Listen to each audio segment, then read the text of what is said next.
오늘 말씀의 제목은 헤롯 왕의 죽음입니다. 여기 헤롯이 주의 사자가 치니까 벌레가 먹어서 죽었다. 여기 헤롯 왕은 대헤롯의 손자 헤롯 아그리파 1세입니다. 이 헤롯 왕이 어떤 이유로 죽게 되는가? 하나님이 그를 죽이신 건데요. 첫째는 하나님의 사람들을 핍박하고 죽였기 때문입니다. 우리가 1절부터 보게 되면 1절에 보면 그때 헤롯 왕이 손을 들어 교회 중에서 몇 사람을 해하려 하여 요한의 형제 야고보를 칼로 죽이니. 복음이 스데반 집사의 순교로 말미암아 예루살렘 교회의 핍박이 아주 심하기 때문에 성도들이 사방으로 퍼져가게 됩니다. 그래서 그 예루살렘 교회 성도들이 퍼져나가서 사마리아 지역 또 국경선을 넘어서 또 시리아 지역 안디옥, 그래서 안디옥 교회가 세워지죠. 이렇게 복음이 점점 전파될 때에 예루살렘 교회에 다시 큰 핍박이 일어났습니다. 하나님의 구원 역사가 이렇게 흥왕하면 마귀는 시기해서 그것을 또 방해하고 반대합니다. 개인적으로도 그렇고 교회 전체적으로도 그렇고 언제든지 마귀는 이렇게 복음운동을 방해하고 반대하고 예수 믿는 성도들을 핍박하고 교회를 핍박하고 하는 경우가 있습니다. 이 헤롯 왕은 이 아주 기회주의자로서 로마 황제에게 잘 보여가지고 팔레스타인 전 지역을 통치하는 그런 권세를 얻게 되었습니다. 그래서 왕의 그런 권세를 얻었지만 그 유대인들의 환심을 사야 되지 않겠어요? 유대인들이 뭘 좋아하는가? 지금 유대인들이 뭘 반대하고 있는가?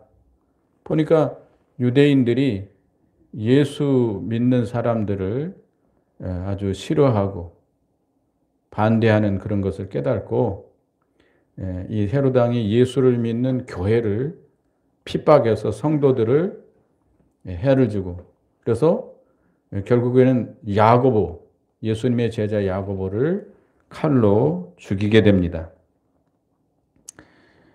이 헤롯 왕이 왜 야고보를 죽인 거예요? 왕이 됐지만 그 왕권을 유지하기 위해서, 그 유대인들의 환심을 사고 인기를 얻기 위해서 야고보를 칼로 죽인 겁니다. 이 야고보는 예수님의 제자, 요한의 형제 야고보입니다. 그래서 이 헤롯 왕은 또 뿐만 아니라 뒤에 이제 야고보를 죽이니까 유대인들이 매우 기뻐하는 것을 보고 누구까지 죽이려고 했어요? 3절에 보면 유대인들이 이를 기뻐하는 것을 보고 베드로도 잡으려 할세 때는 무교절 기간이라. 베드로도 죽이려고 했어요. 베드로는 어떻게 보면 그 당시 교회의 대표자라고 볼 수 있죠. 예수님의 수제자로서 예루살렘 교회 기둥과 같은 존재인데 어떻게 보면 제일 예수 믿는 사람이 수장이에요. 이제 야고보를 죽이니까 백성들이 다 유대인들이 좋아하니까 기뻐하니까 베드로도 죽이려고 붙잡았습니다. 이렇게 교회를 핍박하는 세력들, 마귀는 항상 세상의 불신 세력들, 뭐 가정에 있는 세력, 직장에 있는 세력, 또 나라에 있는 세력, 어디에든지 그 권세자들이 있잖아요. 그들을 격동시켜서 교회를 핍박하고 예수 믿는 성도들을 핍박하게 됩니다. 그래서 이 하나님의 교회, 하나님의 성도들을 핍박하고 죽이고 괴롭히는 것은 곧 누구를 괴롭히는 거죠? 누구를 핍박하는 거죠? 예수님을 핍박하는 거예요. 하나님의 교회, 우리 교회는 예수님의 몸이라고 그랬어요. 주님의 몸 된 교회예요. 그렇기 때문에 교회가 핍박을 당하고 성도가 핍박을 당하면 예수님은 당신이 핍박을 당하는 것처럼 여기십니다. 예수님께서 사울에게 나타나셔서 사울아 사울아 어찌하여 나를 핍박하느냐라고 말씀했습니다. 예수님이 살아계실 때 사울을 만난 적이 없지만 예수님이 죽으시고 부활 승천하신 후에 이 사울이라는 사람이 이렇게 교회 교인들을 잡아다가 가두고 죽이는데 앞장섰던 그런 일을 했기 때문에 어찌해서 나를 핍박하느냐라고 이렇게 말씀한 겁니다. 그래서 하나님의 교회를 핍박하고 하나님의 교회를 손해주는 것은 예수님을 핍박하는 것이고 예수님을 손해주는 것이고 예수님을 찌르는 것이고 예수님을 상처를 주는 일이에요.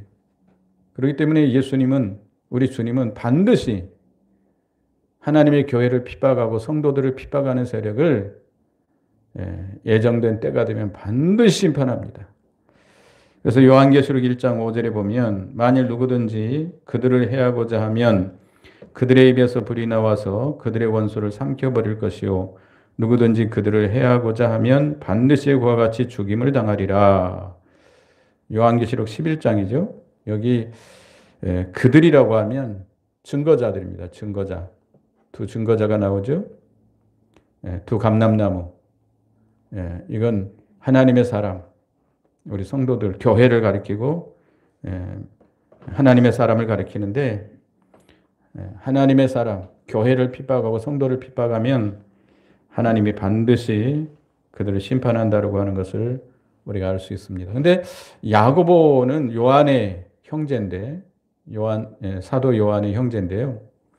예수님께서 특별히 이 베드로와 야고보, 요한 이 세 제자를 특별 훈련을 시켰습니다. 그래서 변화산에 올라갈 때도 이 세 제자만 데리고 변화산을 올라가고 또 겟세마네 동산에 들어갈 때도 이제 다른 제자들은 이렇게 따로 두고 또 셋만 따로 이렇게 데리고 들어가서 이렇게 기도하고 이렇게 특별한 이렇게 훈련을 시켰는데 베드로를 이 야고보 이런 특별 훈련을 시켜놓고 왜 먼저 죽게 했을까? 하나님께서 흠없는 양으로서 먼저 제물을 받으신 겁니다. 또 순교라고 하는 것, 우리가 믿음을 지키다가 순교당하는 자들이 있는데 순교는 많은 열매를 맺게 하려고 심는 씨앗과 같아요.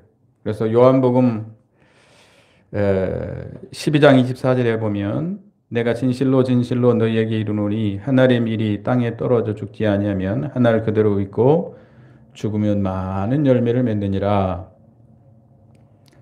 여러분 농사 지을 때 그 농사 열매를 거두려면 뭘 어떻게 해야 되겠죠? 먼저 씨앗을 심어야 돼요. 씨앗을 심어야 그 씨앗이 그 우리가 지금은 뭐 먹을 게 풍족하지만 옛날에는 그렇지 못했거든요. 저희들이야 뭐 겪어보지 못했지만 옛날에 보릿고개, 일제 말기, 또 전쟁 이후의 시대에 너무 힘들었잖아요. 그럼 먹을 것이 없는 그런 보릿고개 시대에도 뭐는 놓아뒀어요? 종자는 놓아뒀어요.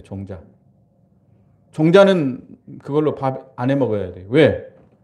그 이제 봄이 돼서 씨앗을 뿌려야만이 나중에 수백 배, 수십 배 열매를 거두어서 그것으로 양식을 할 수 있기 때문이에요.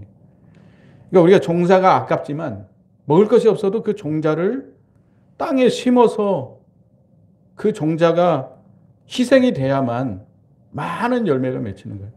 그래서 우리가 이 기독교가 이 복음이 전파될 때도 어느 지역, 어느 나라 갈 때도 이 순교자들의 희생이 있었습니다. 우리나라에도 복음이 들어올 때 그저 들어온 게 아니에요. 많은 선교사들, 우리와 아무 관계없는 영국에 있는 선교사들, 미국에 있는 선교사들이 우리 나라에 들어와 가지고 복음을 전하면서 많이 순교를 당했습니다. 순교도 당하고 또 여기서 살다가 풍토병이나 질병으로 인해서 그 가족들 또 선교사, 그 어린 자녀들 이런 자들이 복음을 전하는 생활을 하다가 죽어서 여기 묻히기도 했었죠. 하여튼 그런 순교자들의 희생으로 말미암아 많은 생명의 열매가 맺히는 겁니다. 그러니까 야고보의 희생, 야고보의 순교로 인해서 이 복음이 더욱 힘있게 확장돼 나가고 많은 생명의 열매가 맺히는 것입니다. 우리 순교당하는 것, 주의 복음을 위해서 주님의 말씀을 지키다가 야고보와처럼 우리가 순교당할 수 있는데, 순교를 당하게 되면 우리가 천국에서 가장 큰 영광, 가장 큰 상급을 얻게 되는 것입니다. 특별한 반열에 참여하게 돼요. 그래서 천국에 우리가 요한계시록 보면 천상의 모습을 보여주는 그런 성구가 많은데, 이 순교자들은 특별한 반열이 있습니다. 특별한 반열에 앉아 있어요. 그러나 순교자는 아무나 되는 게 아니죠. 하나님이 특별히 은혜를 주셔야 되고, 또 그 순교의 반열에 애정된 자, 그 순교의 자리에 애정된 자만이 순교당할 수 있습니다. 그렇기 때문에 여러분들이 순교당할까 봐 두려워할 필요는 없어요. 두려워할 필요는 없습니다. 그러나 어떻든 간에 순교를 당하는 것은 이 죽을 것이 생명에게 완전히 삼킴받은, 그래서 가장 영적으로 유익을 많이 얻는 겁니다. 그래서 여기 고린도후서 5장 4절에 보면 죽을 것이 생명에게 삼킴받게 하려 함이라 그랬습니다. 어차피 우리 육신은 죽을 몸 아닙니까? 죽을 생명 아닙니까? 이 생명이 영원한 생명과 맞바꾸고 가지는 거죠. 이 순교를 당함으로 인해서. 어떻게 보면 자기에게는 가장 큰, 영적으로 큰 유익이 있고 소득이 있는 겁니다. 그래서 이 야고보는 이렇게 주님께서 특별한 훈련을 시켜서 순교의 제물로 받으신 것이죠. 그래서 우리가 이 말세를 당한 우리들도 순교의 정신을 가지고 믿음을 지켜나가야 됩니다. 세상 일도 말이에요. 세상 일도 이런 어떤 무엇을 하든지 이런 죽을 각오를 해야 되잖아요. 장사 하나 하더라도요, 그냥 길 좋은 자리에다가 그저 투자 많이 해서 세워놓으면 그냥 되는 게 아니잖아요. 진짜 여러분, 세상 일이라고 하는 게 거저 되는 게 없잖아요. 정말 세상 일도 거기다가 어떻게 보면 목숨을 걸어야 돼요. 내 인생을 걸고 최선을 다해야지. 공부하는 것도 그렇잖아요. 공부하는 것도. 그냥 설렁설렁 그저 공부 잘하는 사람이 어디 있어요.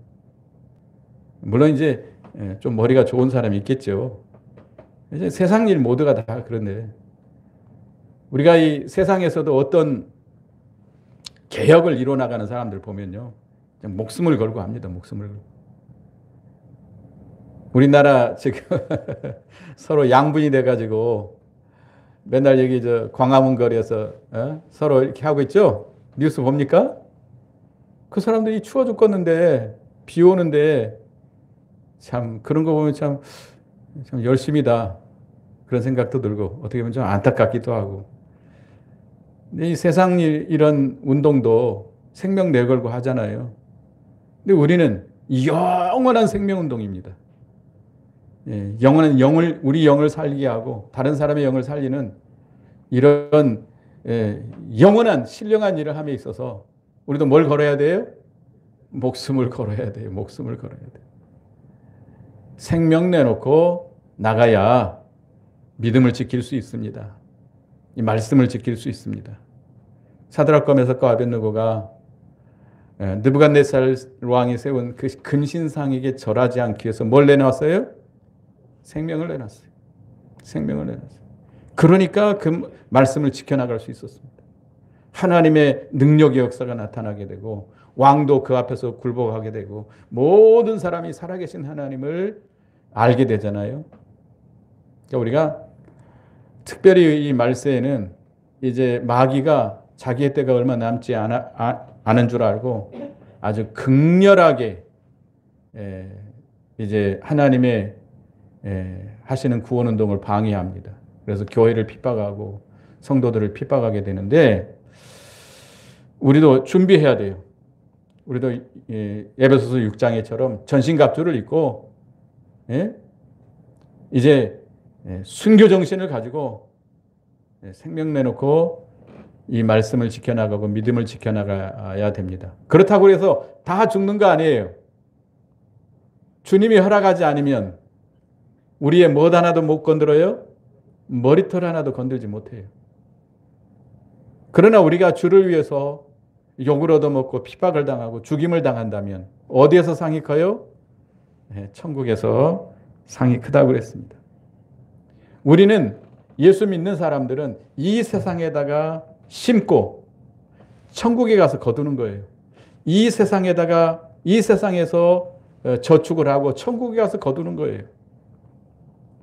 여러분들이 이 썩을 것을 이 세상에 주를 위해서 희생했다면 천국에 가서 썩지 아니할 것으로 거두게 됩니다. 우리의 욕된 이 몸으로 이 세상에서 희생했다면 천국에 가서는 영광스러운 것으로 우리가 얻게 됩니다. 이 세상에서는 우리가 육신의 몸을 희생했다고 한다면 천국에 가서는 영원히 죽지 않는 신령한 몸으로 우리는 거두게 됩니다. 그럼 비교할 수가 없어요. 우리는 심히 작은 것, 우리가 천국에 가서 얻을 것, 거둘 것 생각하면 비교가 되지 않아요.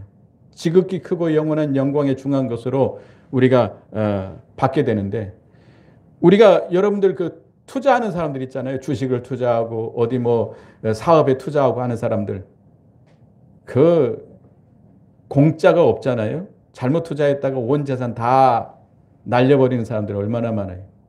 주식에서 돈 벌었다는 사람 제가 보지 못했습니다. 혹시 있을지 모르겠지만, 그러나 눈 부릅뜨고 잠도 안 자고 그 하는 사람들이 있는데요. 거저되는 거 아니잖아요. 근데 우리는 이 세상에서 심히 작은 것, 잠깐 고난을 당하고 작은 것으로 희생했지만 천국에 가면 비교할 수도 없는, 뭐 이건 비교가 안 되죠. 영원한 것, 영광스러운 것, 중한 것,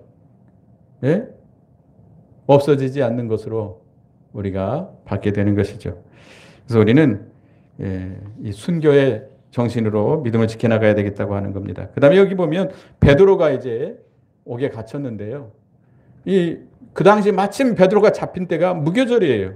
근데 유대인들은 이 유월절이나 무교절이나 이런 그 자기들의 이런 절기 때에 이런 부정하지 않도록 하기 위해서 노력을 합니다.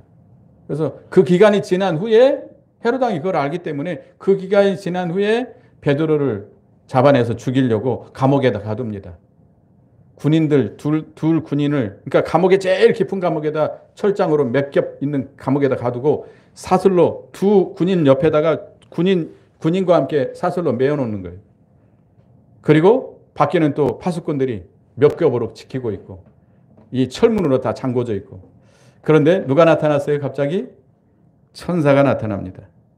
천사가 나타나서 그를 건져낸다. 7절에 보면 호련히 주의 사자가 나타나 옥중의 광채가 빛나며 또 베드로의 옆구리를 쳐 깨워 이르되 급히 일어나라 하니 쇠사슬이 그 손에서 벗어지더라.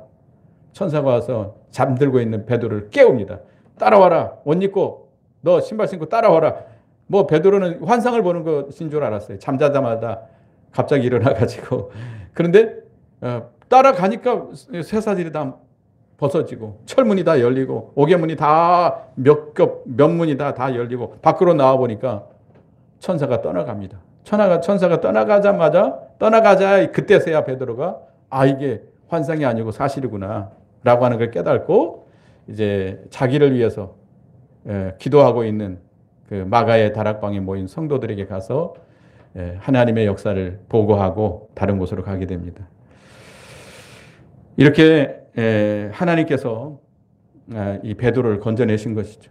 이 베드로도 하나님께 모든 걸 다 맡기고 감옥에 갇혔을 때도 괴로워하지 않았어요. 어떻게 하고 있었어요? 베드로가 죽을 줄 알면서도 깊은 잠에 들었어요.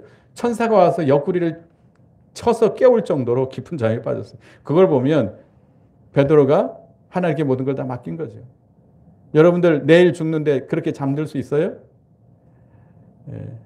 어떤 사람들은 암이 걸려가지고 당신은 6개월밖에 못 삽니다. 그런 선고를 받으면요. 잠이 뭡니까? 잠이 뭐예요? 그 선고로 인해서 너무 괴로워해요. 근데 우리는 이 베드로처럼 하나님께 다 맡겨야 돼요. 맡고 믿음으로 나갈 때 하나님께서 역사하십니다. 그래서 이렇게 베드로가 아침에 보니까 이제 베드로가 없어요. 감옥에. 근데 파수꾼들은 몰랐어요. 하나님께서 어떻게 한 거죠?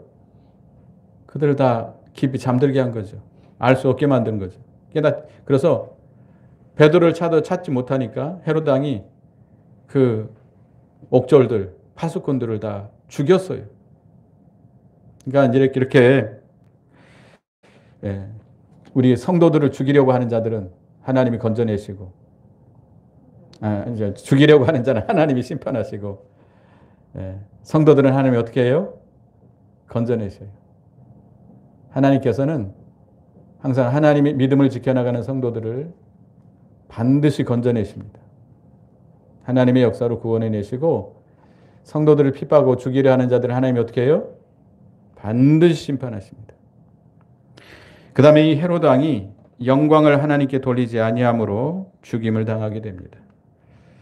20절에 보면 헤롯이 두로와 시돈 사람들을 대단히 노여워하니 그들의 지방이 왕국에서 나는 양식을 먹는 까닭에 한마음으로 그에게 나와 왕의 침소 맡은 신하 블라스도를 설득하여 화목하기를 청한지라.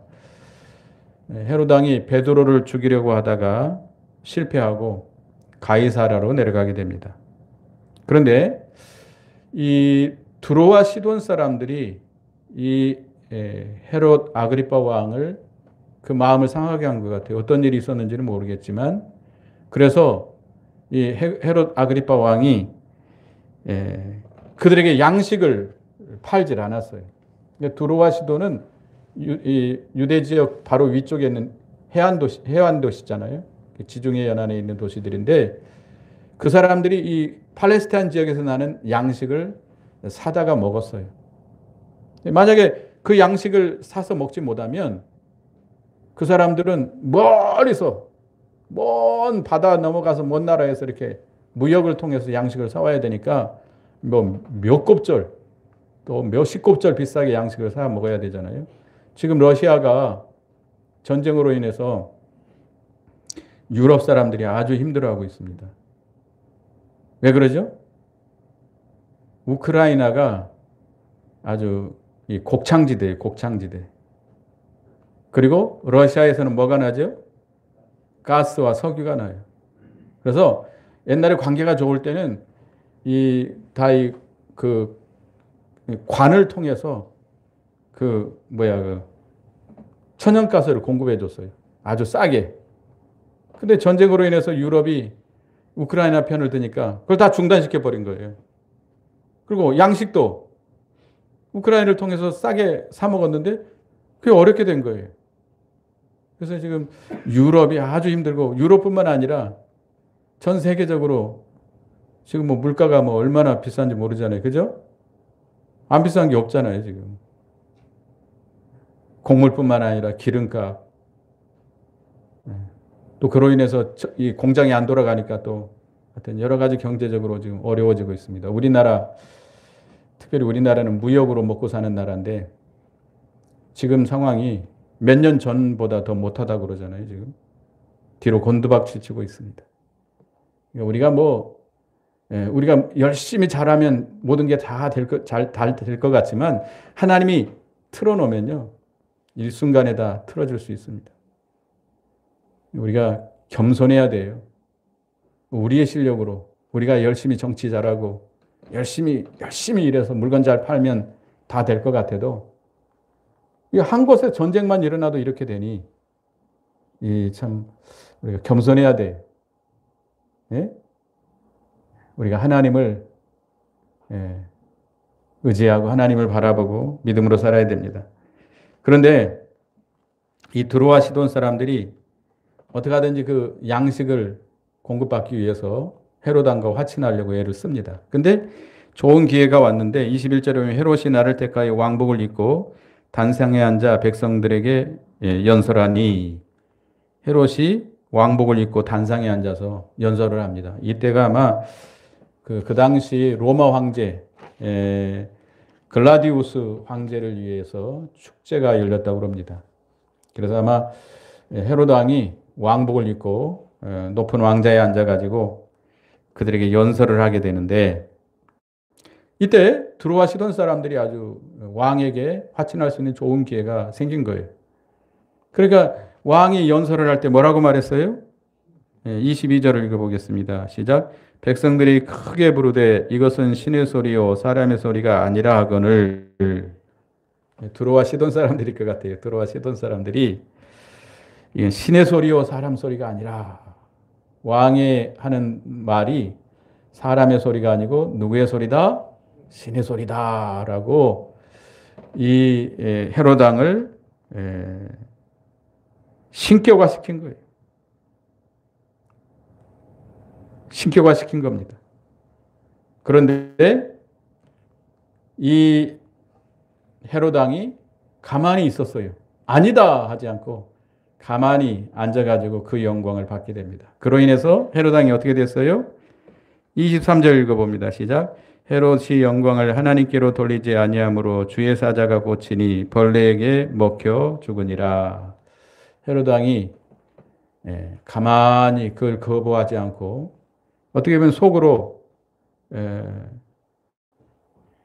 좋은 내가 신이다, 좋은 이런 그 환영을 받으니까 좋아했던 것 같아요. 그래서 그 영광을 하나님께 돌리지 않고 자기가 영광을 받았기 때문에 하나님께서 그를 쳐서 죽였습니다. 뭐가 먹어서 죽게 만들었어요? 벌레가 먹어서 죽게 만들었어요. 그러니까 헤롯 왕이 영광을 하나님께 돌리지 아니함으로 하나님의 징벌을 받아서 죽게 되는데요.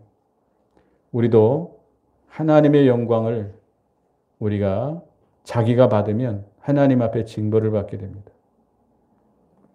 우리 일본 제국 시대에 일정 기간 때죠. 그때 일본 사람들은 천황을 신으로 섬겼습니다. 사람으로 나타난 신이다 해가지고 무슨 참배를 했어요? 신사참배. 천황에게 천황과 같이 그 신사를 만들어 그 앞에서 절을 하게 만들었어요. 그래서 이 일본 사람들뿐만 아니고 자기가 정복한 그 식민지된 나라들에게도 다 신사 참배를 하게 했죠. 그런데 이 일본 사람들이 이렇게 전쟁을 일으켜가지고 제2차 대전 때 많은 나라를 점령하고 어디까지 치려고 그랬어요? 미국까지 쳤잖아요. 미국까지 쳤는데 미국에서 결단을 내려서 원자폭탄을 터뜨립니다. 히로시마와 나가사키에 두 개를 떨어뜨리니까 일본 천황이 항복을 하려고 합니다. 그러니까 그 당시 메가더 장군이 나는 신에게 항복받을 수 없다. 천황이 나는 신이 아니고 사람이라고 선언을 해야만이 내가 항복을 받아들일 수 있다 해가지고 이 천황이 라디오 방송을 통해서 자기가 그 전국에 선언을 합니다. 나는 신이 아니고 사람이다 라고 선언을 할 때 메가더 장군이 그 항복을 받아들이고, 만약 항복하지 않았으면 어떻게 될 뻔했죠? 일본의 전 도시에 이제 원자폭탄을 투하할 생각이 계속. 그렇게 되면 두 개만 떨어뜨려도 난리가 났는데 그 뭐 동경이라든지 이런 데 떨어뜨려 봐요. 어떻게 되겠어요? 완전히 뭐 일본은 완전히 뭐 멸망당해서 멸망당해. 그러니까 이 두 도시에 그 원자폭탄 두 개 떨어뜨렸는데도 벌벌 떨고 저렇게 됐는데, 하여튼 결국은 이 천황도 자기가 신이라고 하는 대접을 받았기 때문에 저기 망하고 만 겁니다. 그래서 이 사람의 제일 되는 목적, 소위문답 제1문은 뭐라고 말하죠? 사람의 제일 되는 목적은 하나님을 영화롭게 하고 그를 영원토록 즐거워하는 것이다. 우리가 사람 되는 것은 하나님을 영화롭게 하기 위해서 하나님께서 우리를 창조해 주셨고, 우리를 구원해 주신 목적도 하나님의 영광을 위해서 우리를 구원해 주셨습니다. 그래서 우리는 하나님께 영광을 돌리도록 그렇게 살아야 됩니다. 먹든지 마시든지 무엇을 하든지 하나님의 영광을 위해 살아. 고린도전서 10장 31절에 말씀하고 있잖아요. 그래서 그런데 우리가 하나님께 영광을 돌리지 아니하고 하나님의 영광을 자기가 받는다고 한다면, 하나님께 영광을 돌리지 않고 자기가 영광을 받는다고 한다면 그는 어떻게 돼요? 하나님 앞에 저주를 받게 됩니다. 말라기 2장 2절에 보면 내 이름을 영화롭게 아니하면 내가 너희에게 저주를 내려 너희 복을 저주하리라. 내가 이미 저주하였느니라. 하나님께 영광을 돌리지 않고 자기가 영광을 취한다면 뭘 받아요? 저주를 받게 됩니다. 그래서 우리는 무엇을 하든지 먹든지 마시든지 무엇을 하든지 하나님의 영광을 위해서 해야 됩니다. 자기를 위해서, 자기의 유익을 위해서, 자기 영광을 위해서 해서는 안 됩니다. 하나님께서 우리를 구원해 주신 목적, 우리를 창조하신 목적이 다 하나님의 영광을 위해서 한 겁니다. 그러니까 이 헤로드 왕이 죽지 않으려면 어떻게 했어야 돼요? 하나님 앞에 심판받지 않으려면 어떻게 했어야 돼요? 이는 사람의 말이 아니고 신의 소리다라고 할 때 아니다, 나는 사람이다 이렇게 큰 소리로 부인했어야 돼요. 가만히 있음으로 인해서 자기가 왕의 대접을 신의 대접을 받은 것이죠. 그렇기 때문에 하나님 앞에 저주를 받은 겁니다. 우리가 세례요한을 잘 압니다. 세례요한이 요단강 근처에서 회개의 세례를 베풉니다. 회개하라, 천국이 임하였느니라. 이 세례요한이 성령의 능력을 힘입어서 이렇게 말씀을 전하니까 많은 유대인들이 세례요한에게 찾아와서 회개하고 세례를 받게 됩니다. 그러니까 유대인들이 생각할 때, 특별히 유대 종교, 유대교 지도자들이 볼 때, 제사장이나 바리새인들이나 서기관들이, 교회 지도자들이 볼 때 이가 그리스도가 아닌가? 라고 의심을 하게 됩니다. 그래서 사람을 보내가지고 세례요한에게 물어봅니다. 네가 그리스도냐? 그럴 때 세례요한이 뭐라고 대답했어요? 요한복음 1장 20절에 보면 요한이 드러내어 말하고 숨기지 아니하니 드러내어 하는 말이 나는 그리스도가 아니라. 다른 사람들이 그리스도라고 의심할 때 만약에 아니라고 하지 아니하면 이 세례 요한은 누구의 대접을 받겠죠? 그리스도의 대접을 받겠죠. 그러나 그건 거짓 그리스도가 되는 겁니다. 다른 사람도 자기도 망하게 되는 것이죠. 그래서 세례 요한은 단호하게 아니라, 그 자리에서 아니라라고 말했고 강하게 부인했습니다. 자기를 부인해야만 누가 드러나요? 그리스도가 드러나요. 그리스도가 드러나고 그리스도가 영광을 받고, 자기를 부인하지 않고 아니라 하지 아니하면 그리스도의 영광을 도적질하는 겁니다. 하나님 앞에 버림받을 수밖에 없어요. 저주받을 수밖에 없어요. 또 우리 사도행전 14장에 보면 바울과 바나바가 루스트라에 가서 복음을 전하는데, 복음을 전하는 자리에 나면서 안진병이 된 자가 있었습니다. 근데 그 사람이 나면서 걸어본 적이 없는 안진병인데, 그 사람이 사도 바울의 이 설교를 듣고 은혜를 받는 것 같아요. 그래서 믿음이 있는 걸 보고 그 안진병이를 고쳐줍니다. 그러니까 백성들이 바울과 바나바를 자기들의 신의 산당으로 데리고 가가지고 제사를 지내라고 합니다. 그러니까 사울과 바나바가 어떻게 했어요? 여기 사도행전 14장 14, 15절에 보면 두 사도 바나바와 바울이 듣고 옷을 찢고 무리 가운데 뛰어들어가 소리질러 이르되 여러분이 어찌하여 이런 일을 하느냐? 우리도 여러분과 같은 성정을 가진 사람이라. 뛰어들어가 가지고 어떻게 하세요? 옷을 찢고 뛰어들어가서 제사를 드리지 못하도록 우리는 너희가 말하는 신이 아니고 너희와 똑같은 사람이다. 어째서 이런 어리석은 일을 하느냐. 참된 신은 누구다?